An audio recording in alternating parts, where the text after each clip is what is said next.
2026년 4월 23일자 이스라엘 투데이 시작합니다.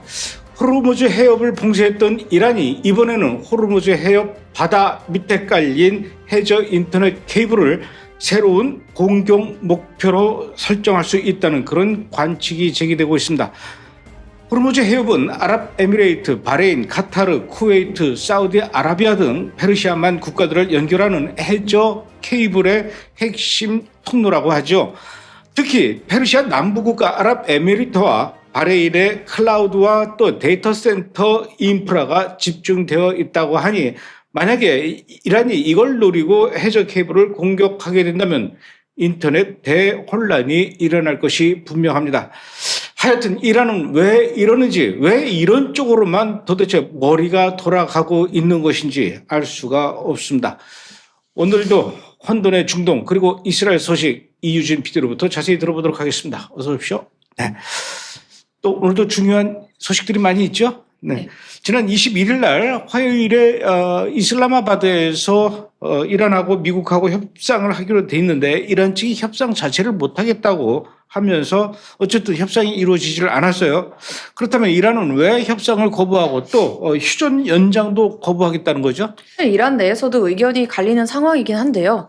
모하마드 바게르 갈리바프의 고문인 마흐디 모하마디가 트럼프의 이 휴전 연장에 대해서 평화를 위한 조치가 아니라 기습 공격을 준비하기 위한 시간 벌기다 이렇게 이야기를 하면서 이제 이란이 주도권을 잡을 때가 왔다 이렇게 이야기를 했습니다. 지금 이란은 미국이 호르무즈 해협을 봉쇄하고 있는 이 상황들과 그리고 미국이 내세우고 있는 협상 조건들을 사실 마음에 들어하진 않습니다. 지금 미국이 호르무즈 해협을 봉쇄하기 시작하면서 이제 이란 선박들도 제재하고 있고 이런데 이란은 사실 이 호르무즈 해협이 막히면 석유 수출도 막히다 보니까 하루 수익이 크게 날아가 버리죠. 그러니까 지금 이 해상 봉쇄가 계속된다면 이란 입장에서는 국가 경제가 아무래도 큰 타격을 받게 되는 겁니다. 근데 트럼프 대통령이 이번 휴전 연장은 이제 협상이 잘 진행될 때까지 그때까지 연장을 한다고 했고 그 말은 즉슨 그때까지 이제 미국이 호르무즈 해협을 통제하고 그리고 이란의 선박들을 제재하겠다라는 것인데 그런데 또 그렇다고 이란이 이 협상 조건들을 받아들이고 싶은 그런 마음이 있는 것도 아니고 근데 또 이제 휴전 유지를 하게 되면 또 해상 봉쇄가 되는데 그 해상 봉쇄는 또 경제적 타격이 불가피하다 보니까 이란은 지금 이제 이런 위협받는 분위기에서는 우리가 협상도 그리고 휴전 연장도 받아들이지 않겠다 이렇게 이야기하고 있는 상황인 겁니다. 어쨌든 지금 이란이 협상장에 안 나오고 있는 이런 상황이 이란 내부에서도 굉장히 분열이 심하게 일어나고 있는 것 같아 보이는데 아무래도 이건 이란의 혁명 수비대의 영향력이 예전보다 더 강해져서 그러는 게 아닐까요? 일단 이란 내부에서도 지금 휴전과 그리고 협상에 대해서 의견이 분분하고 그리고 트럼프 대통령도 입장 좀 통일시켜서 와라 이렇게 이야기를 했는데요. 이란 외교부 측이나 대통령이 대외적으로 어떤 입장을 발표를 하면 그러면 이제 IRGC는 또 전혀 다른 반대 입장을 내세우고 계속 이게 지금 반복되는 상황입니다. 실제로 지금 이란은 권력 중심이 점점 이제 군 쪽으로 IRGC 쪽으로 이제 흘러가는 상황인데요. 그러니까 이 IRGC가 군사와 경제를 동시에 쥐면서 대통령 쪽의 협상 권한은 사실상 계속해서 약해지고 있는 그런 상황인 것이죠. 그래서 IRGC가 이 실권을 장악하면서 대통령을 형식적 존재로 전락하고 심지어 지금 쿠데타 이야기도 SNS에서 떠돌고 있는 그런 상황인데요. 그래서 지금 이 협상 문제에 대해서도 내부적으로는 협상파 그리고 강경파 이렇게 힘싸움이 있는 상황이고요. 그렇다 보니까 지금 이 협상장이 비어있는 이 상황 자체가 이란 내부에서 누가 결정권을 쥐고 있냐 이 싸움들이 밖으로 드러난 그런 상황이라는 거죠. 어쨌든 지금 도널드 트럼프 대통령의 그 주장대로 휴전이 계속 이어지고 있는 중인데 지금 전체적인 분위기는 어때요? 실제 분위기를 보면 사실 당연히 평화로운 휴전과는 거리가 매우 멉니다.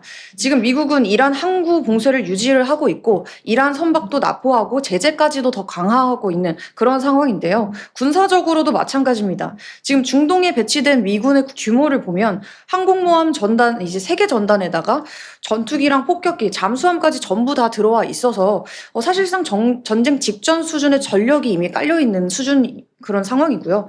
그리고 휴전이다 이렇게 이야기는 하고 있지만 경제적 압박과 군사적 압박은 여전히 있는 그런 상황입니다. 그리고 트럼프 대통령이 지난 화요일 오후에 백악관에서 핵심 국가 안보팀 소집해서 회의를 했다고 하는데 그 자리에서 무슨 얘기가 오고 갔을까요? 일단 공개된 내용을 보면요. 이란을 더 압박해서 협상 테이블로 끌어낼 것인가, 아니면은 여기서 방향을 바꿀 것인가, 이거를 놓고 논의한 자리였는데요. 이 회의에는 이제 외교나 군사, 그리고 정보 라인이 전부 다 들어왔습니다. 국무장관, 국방장관, CIA 국장까지 해서 이제 단순한 외교 회의는 아니었다라는 것이죠. 결론적으로는 이란에 대한 압박을 계속 유지하겠다, 이렇게 결정이 됐는데요. 이란이 협상에서 버티거나 공격할 수 있는 카드를 못 쓰게 하기 위해 압박을 계속 유지하겠다. 이제 즉 이란이 호르무즈를 이용해서 협상 주도권을 잡지 못하게 하려는 그런 전략이다. 이렇게 이야기를 하고 있습니다. 지금까지 이란은 호르무즈 해협을 이제 세계를 인질로 잡는 그 어떤 카드로서 왔었는데요. 그러니까 이번에 이제 트럼프 대통령이 이 호르무즈 해협을 먼저 통제를 해서 그래서 이란이 협상에서 이 위협 카드를 못 쓰게 만들겠다라는 것이죠. 지금 미국 측은 호르무즈 해협을 지금 역봉쇄하고 있는데 이 와중에 여기를 통과하려는 이란의 유조선이 있었어요. 그 배를 미국이 납포했다고 하죠. 좀 자세히 설명 좀 해주시죠. 네, 이제 당시 상황을 보면 미국이 호르무즈 해협을 봉쇄를 유지를 하고 있는 가운데 이란 국적 유조선이 그거를 뚫고 통과를 시도를 합니다. 그러자 이제 미군이 바로 접근을 해서 정선 요구나 통제 조치를 시도를 했고, 그런데 약 6시간 동안 이 해상에서 대치가 이뤄졌습니다. 결국 미 해병대가 와서 헬기랑 고속정으로 접근을 해서 로프를 타고 이 이란 선박에 강제로 승선을 하면서 선박을 장악하고 결국 납포까지 진행을 하게 됩니다. 그 결과 이 해당 이란 선박은 미군 통제하에 들어간 거고요. 이란 측에서는 즉각 공격 행위다 이렇게 규정을 하면서 보복 가능성을 이제 공식적으로 언급한 상황입니다.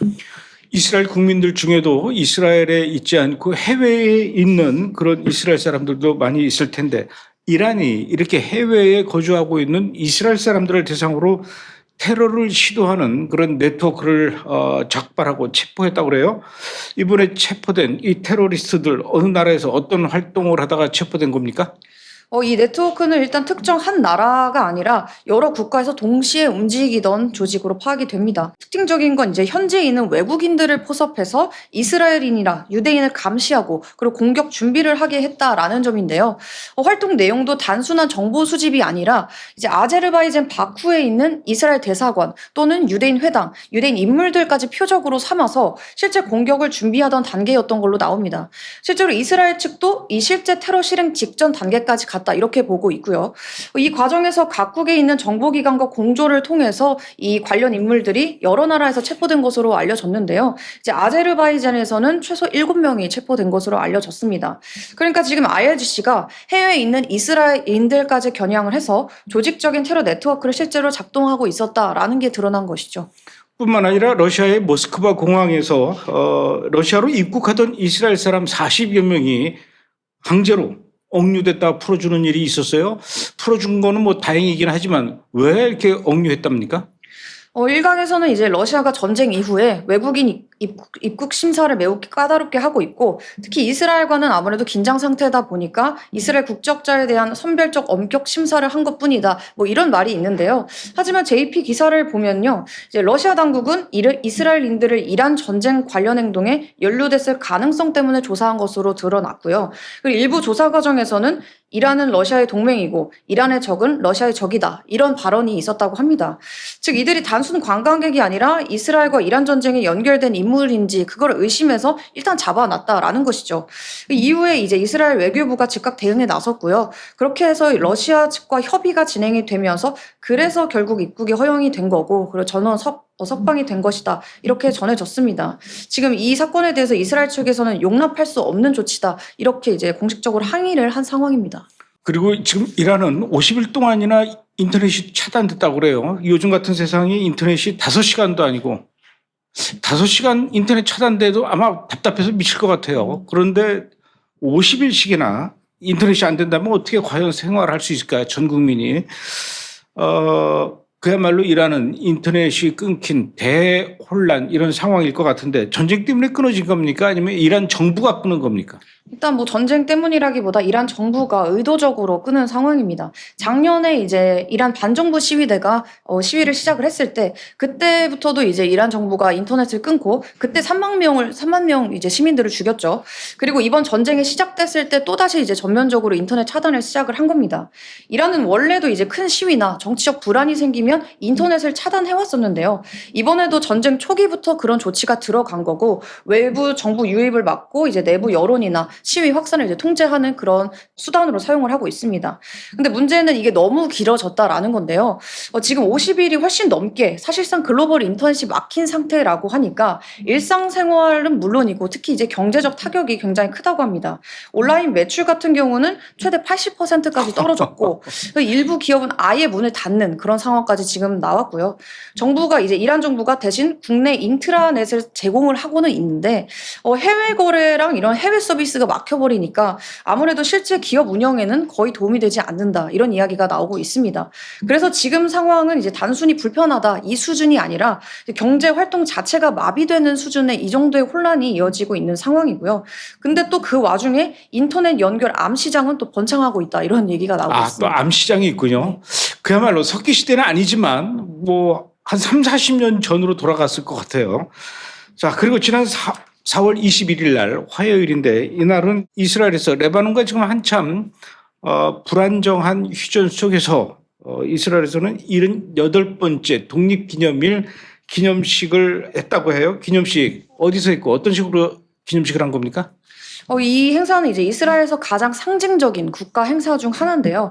이번 행사는 이스라엘에서 가장 상징적인 장소인 예루살렘 헤르칠 산에서 열렸습니다. 이곳은 이제 단순한 행사장이 아니라 건국의 아버지라고 불리는 헤르칠이 묻힌 이제 국립 묘지인데 우리나라로 치면 이제 현충원 같은 그런 의미를 지닌 장소입니다. 특히 이번 행사는 지난 2년 동안 전쟁과 그리고 산불로 인해서 제대로 못했던 거를 다시 정상 규모로 진행했다라는 점에서 의미가 큰데요. 그래서 단순 기념식이라기보다는 전쟁 상황 속에서도 국가 결속을 보여주는 상징적인 행사였다 이렇게 보시면 됩니다. 행사는 4월 21일 저녁에 현충일 추모 행사가 끝나고선 바로 시작이 됐고 현장에는 네타냐후 총리를 비롯해서 정부 인사, 군 수뇌부 그리고 시민들까지 수백 명이 참석을 했고요. 그리고 핵심 하이라이트인 횃불 점화식도 있었습니다. 총 12개의 횃불을 켰는데 이건 이스라엘 12지파를 상징합니다. 이 횃불은 이제 사회 각 분야에서 공로가 있는 시민들이 직접 점화를 하게 되고요. 이번 행사 구성도 꽤 상징적인데요. 이스라엘 군 퍼포먼스도 있고 그리고 음악 공연도 있고 그리고 전쟁 관련 연출, IDF 상황실 재현 뭐 이런 것까지 있다고 하고요. 그리고 부상당한 군인과 그리고 그 가족들까지 초청을 한 그런 행사였다라고 합니다. 이런 여러 가지 요소들이 함께 들어가게 되면서 이제 전쟁 속에서도 국가 정체성과 결속을 강조하는 그런 메시지가 강하게 담겨 있는데요. 그래서 이번 행사는 단순한 기념식이 아니라 전쟁 상황 속에서도 국가가 계속 존재하고 우리는 흔들리지 않는다 이런 걸 보여주는 어떻게 상징적인 국가 이벤트였다 이렇게 설명을 하고 있습니다. 저는 이스라엘에서 저런 그 기념식을 몇 번 참석한 적이 있거든요. 왜 이렇게 놀래요? 참석했는데 이스라엘에서의 저런 그 독립기념일 행사라든가 이런 거 보면은 화려하진 않아요. 화려하진 않는데 굉장히 규모도 있고 체계적이면서 의미 있는 그렇게 짜임새 있는 그렇게 행사를 이렇게 준비하더라고요. 그래서 저도 이렇게 화면 보니까 가보고 싶다 이런 생각이 드네요. 금년에는 뭐 지나갔고 내년에는 한번 또 가보고 싶은 생각이 있습니다. 헤르칠 국립묘지 제가 이스라엘 갈 때마다 자주 들리는 곳인데 자 그런데 참 이해가 안 가는 게 우리가 알기로는 이스라엘 독립은 1948년 5월 14일이에요. 그런데 이번 행사는 4월 21일에 했어요. 왜 이렇게 날짜가 안 맞는 겁니까? 이게 이제 이스라엘은 양력이 아니라 히브리력으로 기념을 하기 때문인데요. 이스라엘이 실제로 독립선언을 한 날짜를 히브리력으로 보면 이하 6월 5일입니다. 그래서 이스라엘은 매년 이 히브리 날짜 기준으로 독립기념일을 이제 지키는 거고요. 근데 이제 히브리력은 저희가 쓰는 이제 양력하고는 다르기 때문에 매년 날짜가 계속 바뀌는 건데요. 그래서 어떤 해는 5월에 하게 되고 어떤 해는 또 4월에 하게 되고 이렇게 되는 겁니다. 근데 또 한 가지 더 있는 건 날짜가 딱 맞아도 그대로 안 하는 경우도 있다고 하는데요. 왜냐하면 뭐 안식일, 샤밧이랑 또 겹치면 안 되고 그리고 또 그렇다 보니까 하루 앞당기거나 일정에 따라서 뒤로 미루기도 한다고 합니다. 그래서 이번 2026년을 보면 히브리력 기준으로는 독립기념일이 4월 21일 저녁부터 22일까지 잡힌 거라고 보시면 될 것 같습니다. 그렇군요. 이유진 PD는 모르는 게 없어요. 자, 그런데 이스라엘에서 매년 치러지는 이 독립기념일 행사 때 그 행사 내용 중에 가장 또 하이라이트가 이 불을 밝히는 거거든요. 매년 의미 있는 사람을 선정해서 이 불을 밝히는, 그러니까 그 올림픽으로 치면은 올림픽 성화에 이렇게 점화시키는 그 점화 주자를 얘기하는 거예요. 이번 그 독립기념일 행사에 성화를 붙인 인물, 누구로 선정이 된 겁니까? 이제 그 선정된 인물 12명 중에 한 분을 소개를 하자면 오라 하탄이라는 여성입니다. 근데 이분이 왜 선정이 됐냐면 이분이 사는 곳이 이제 레바논 국경 근처 마을인데요. 헤즈볼라 공격으로 자신의 가족 식당이 로켓에 파괴되는 그런 피해를 입었습니다. 그럼에도 불구하고 그 자리를 떠나지 않고 계속 그 자리에 남아서 이스라엘 군인들의 음식도 만들어주고 또 돌보기도 하고 이런 여러 활동을 해온 인물인데요. 쉽게 말하면 전쟁 한복판에서 뭐 직접 무기를 들고 싸우고 뭐 이런 건 아니지만 최전선에서 병사들을 지원해온 그런 상징적인 인물이라는 것이죠. 그래서 이번에 이스라엘 측에서는 전쟁 속에서도 버티고 헌신하는 시민의 상징이다. 이렇게 보면서 이 인물을 성화 점화 인물로 이제 선정했다라고 합니다. 어쨌든 금년이 이스라엘 독립 78주년이 되네요. 1878년 만에 하나님의 예언이 성취된 이후 78년이 지났습니다. 그리고 이스라엘에서 매년 독립기념일을 앞두고 이스라엘에 살고 있는 이 인구를 조사해서 발표를 하는데 전 세계 대부분의 국가들이 매년 이렇게 인구들이 줄어요. 많이 줄어들고 있는데 이스라엘은 매년 인구가 지금 늘어나고 있다 이렇게 얘기를 하는데 금년에도 좀 늘어났을 것 같아요. 2026년 현재 이스라엘 인구 얼마나 된다고 합니까? 올해를 기준으로 보면 약 1,024만 4천 명 정도로 집계가 됐습니다.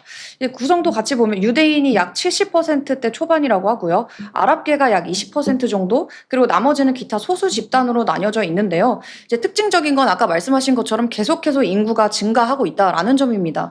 그리고 출산율도 비교적 높은 편이고 해외에서 유입되는 유대인 이민, 알리아도 꾸준히 이어지고 있다라고 하는데요. 그래서 지금 이스라엘은 전쟁 상황임에도 불구하고 인구가 계속 늘어나고 있는 비교적 드문 국가 중 하나다 이렇게 평가되고 있습니다. 벌써 1,000만이 넘었습니다. 야, 1,000만 인구의 이스라엘.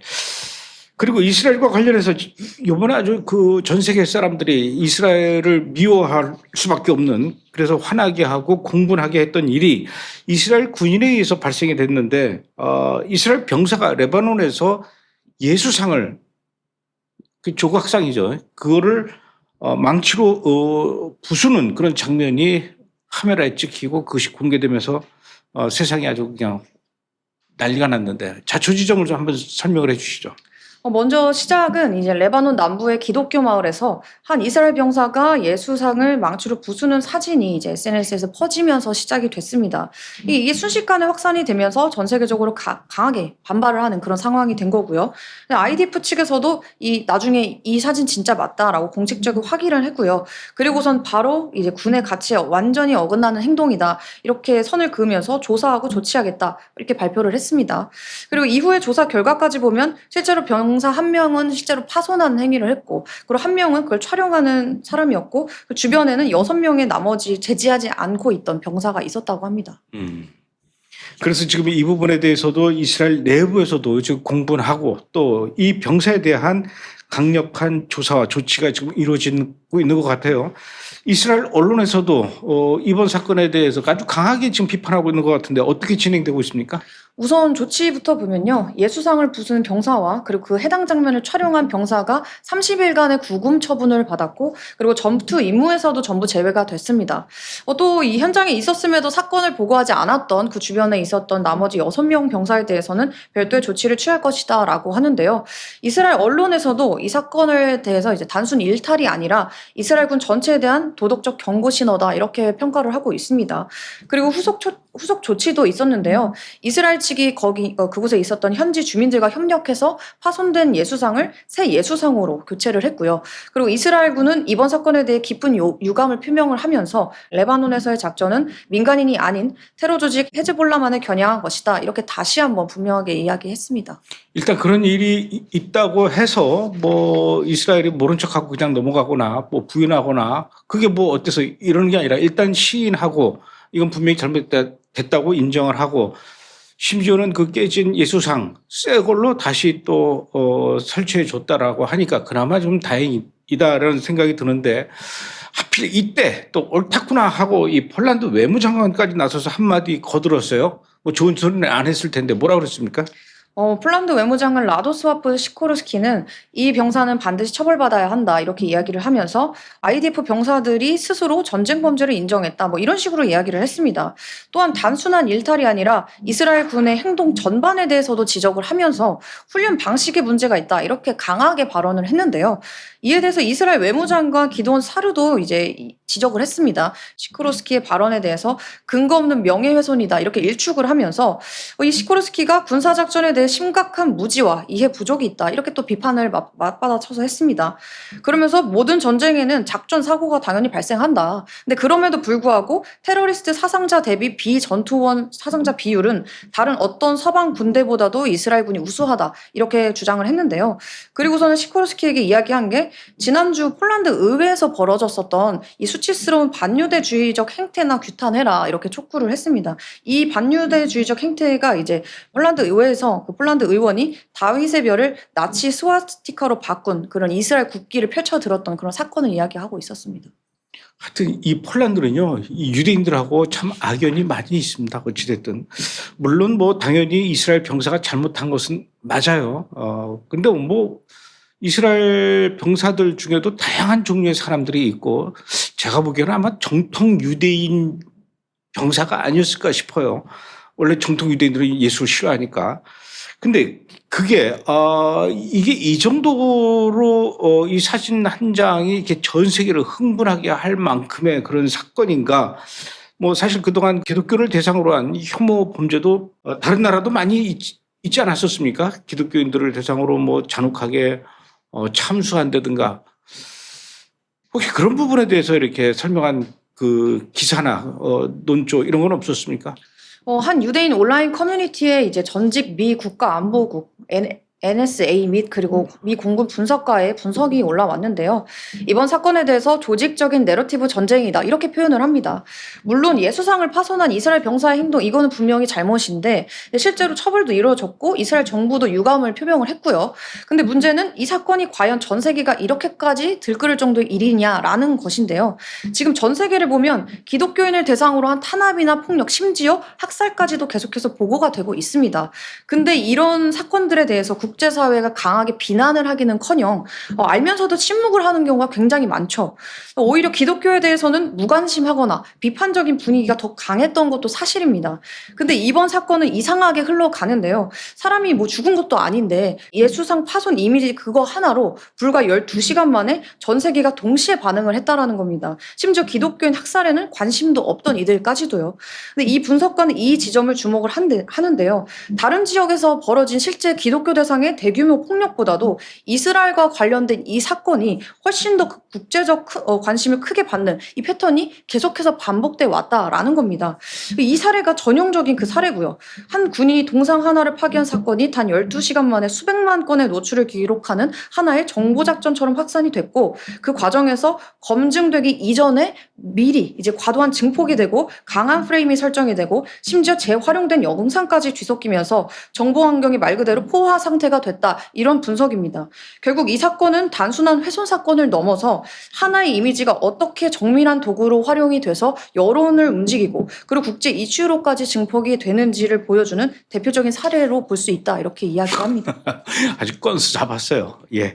자, 이번엔 미국 얘기를 좀 해볼까요? 미국의 독립기념일은 7월 4일로 알고 있는데 그에 앞서서 아마 미국에서도 여러 가지 행사를 준비하고 있는 것 같아요. 그 중에 하나가 이번에 미국에서 공화당하고 또 미국의 그 기독교 지지자들하고 모여가지고 성경 66권을 마라톤 낭독을 하는 그런 행사를 하나 봐요.